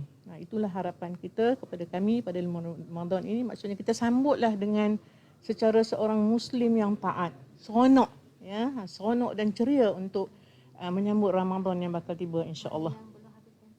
Yang mana kita ada masa lagi untuk mengganti yang mana-mana hutang-hutang tu banyak tu, hutang puasa yang masih ada lagi. So terima kasih kepada doktor dan kedua doktor panel juga yang sangat menarik lah ya. Mudah-mudahan memberi kita kata input lah kepada penonton ataupun yang menyaksikan kita pada pagi inilah. Segala kekurangan tu kita mohon kemaafan lah sebab ilmu tu masih banyak lagi yang perlu ditambah lagi. Wallahu a'lam. Assalamualaikum. Dr. Salina pula boleh memberikan sedikit kesimpulan. Terima kasih. Saya bersetuju sangat dengan Ustazah Rayati dan saya suka pengisian pagi ni. Kata apa? Ilmu tu perlu. Walaupun macam saya ni kan, saya rasa saya masih tak cukup ilmu. Kerana setiap hari tu kita masih perlu belajar dan terus belajar. Dan di kesempatan inilah sebagai penutup FB Live streaming daripada Dewan di IPPT USM ni ya. saya berbesar hati setakat mana yang saya boleh kongsikan ilmu, dan saya ingin memberikan perkongsian lah jika wanita, terutamanya wanita hamil ataupun wanita yang menyusukan anak, ambil kesempatan di bulan Syaban ni untuk kata apa, buat latihan, praktis untuk berpuasa ya. Setakat mana yang mampu, tak perlu puasa cukup, mungkin beberapa jam yang boleh, dan jika mampu teruskan kemudian nanti ya. Dan kita berdoa, ya Allah, semoga Allah berkati kita pada bulan Rejab dan Syaban, dan kita dan Allah panjangkan umur kita, temukan kita pada bulan Ramadan Al-Mubarak ni.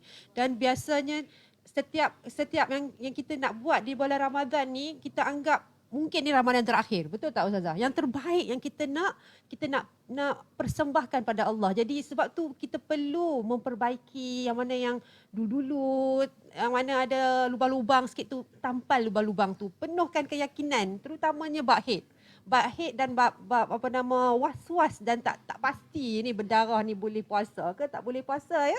Dan setakat itu saja, segala kekurangan saya mohon kemaafan, dan terima kasih Ustazah join kami hari ini, dan saya kembalikan pada Dr. Husna. Terima kasih.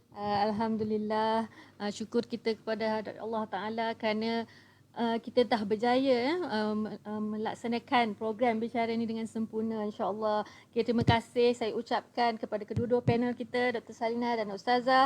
Alhamdulillah, diharapkan semoga segala ilmu dan perkongsian yang diberikan dapat memberi manfaat kepada semua penonton di luar sana. Okay, dan diharapkan juga dapat disebarkan ilmu dan segala informasi yang kita dapat pada hari ini, sebab dia akan direkodkan di Facebook kita. Dengan demikian berakhirlah ya bicara Hawa siri yang pertama. Sebenarnya kita ada banyak lagi siri selepas ini. Nantikan bersama kami di masa akan datang.